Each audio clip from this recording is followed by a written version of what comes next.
I think you're mistaken. John is a very reliable person. I was surprised by her words. I never thought someone would speak of me in such a way. The woman's name is Emily. So please keep up the good work, she said, smiling broadly at me. Before meeting her, I had been spending my days in this unpopular shop, feeling unmotivated. My name is John. I'm the hired manager of this shop, which even today is so quiet you could hear a pin drop. It's so boring.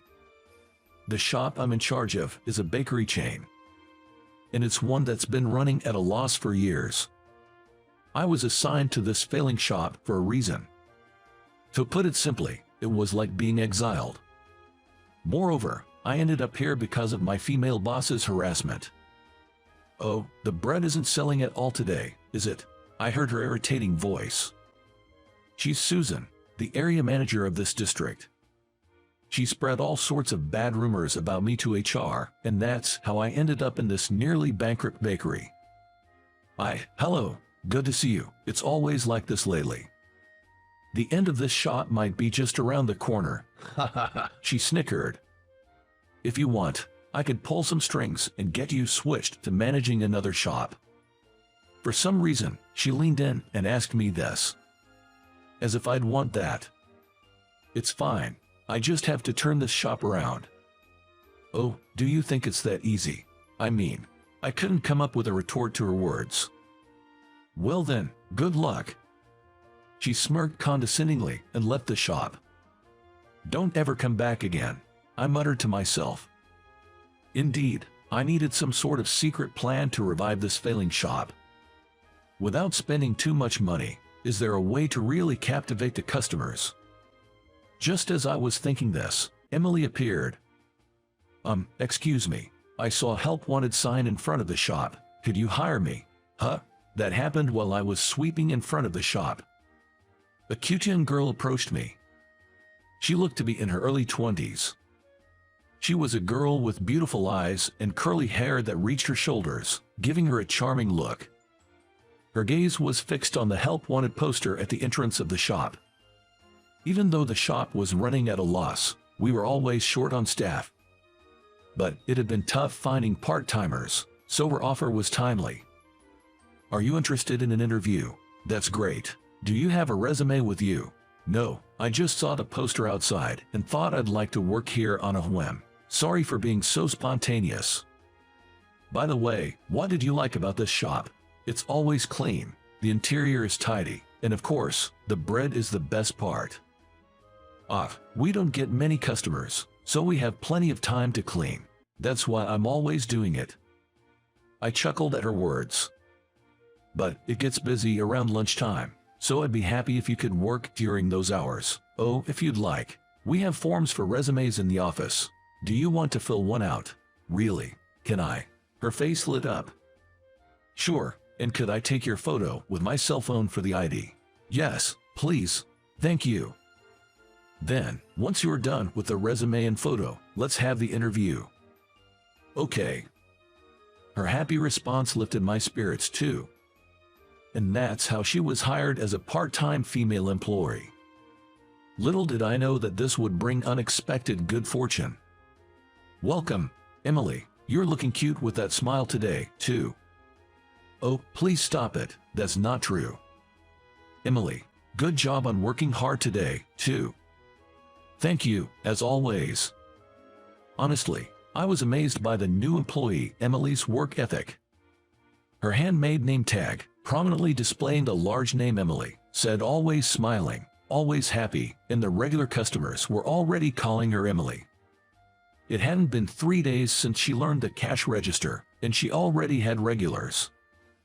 And these customers were coming to the shop daily, specifically for her. Amazing. They say there's a knack for customer service, and she definitely had it. John, we're out of sausage bread, so could you make some more? Sure, got it.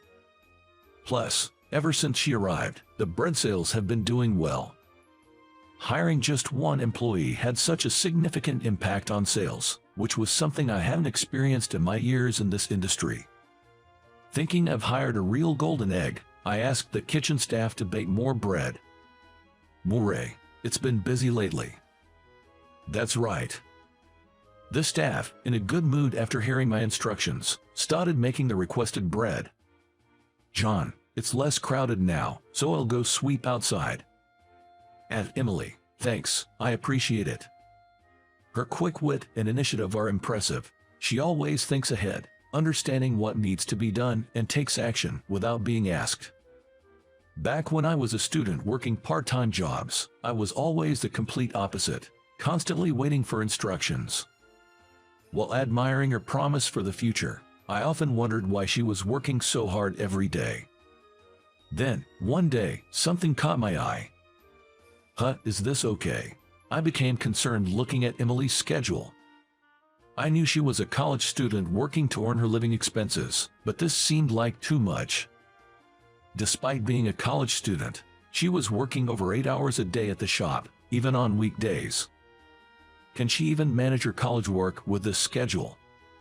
Then Emily came into the office for a late lunch. Hugh, I'm totally exhausted, but working here might be the most fun I've ever had. Saying that, she flopped down into a chair. I spoke to her. You're working this much, are you okay? Can you keep up with your college credits? Yes, I'm attending night school, that's why I can work a lot during the day. So you work here and then go to school, isn't that really tough? Well, it's tough if you think of it that way, but my brother did the same.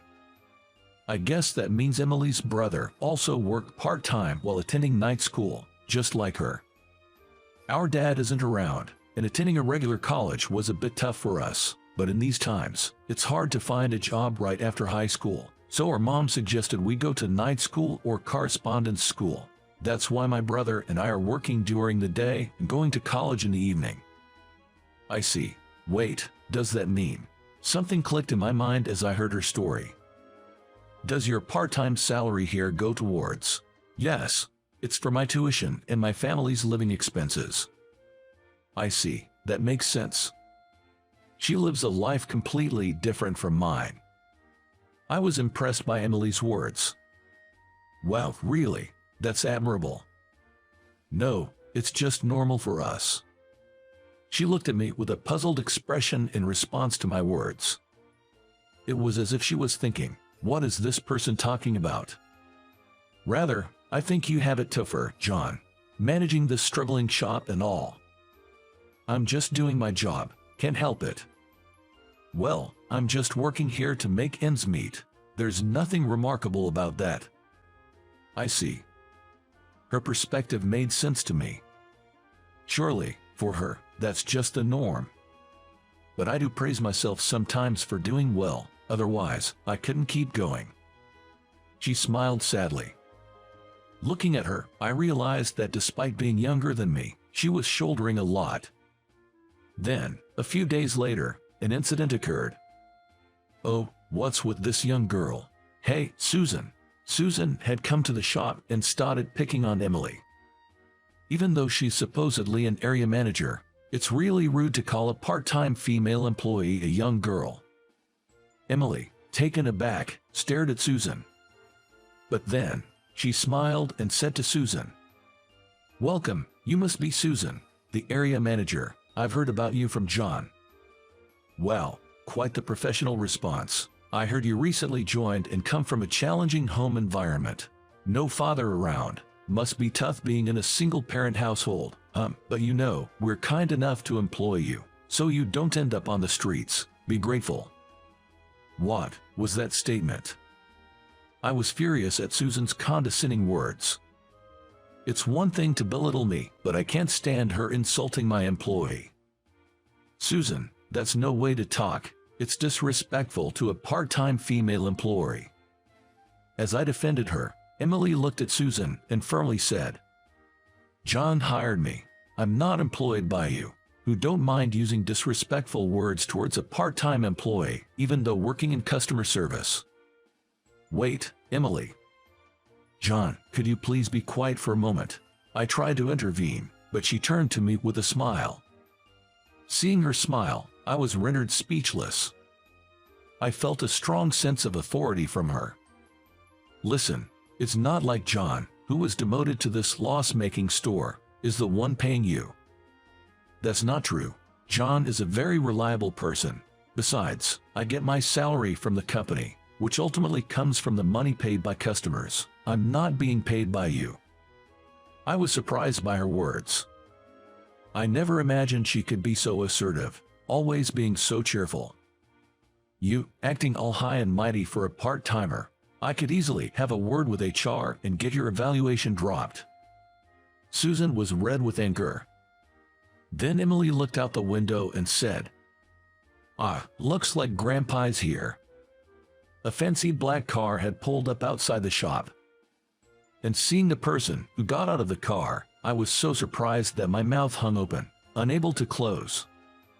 The person who walked through the shop's door was none other than Mr. Anderson, the president of our company. What is Mr. Anderson here? Even Susan seemed panicked by this. Emily then spoke to Mr. Anderson. "Geez, I had no idea Grandpa managed this store. If I'd known, I wouldn't have applied." "What's wrong with working for me? Don't you like it?"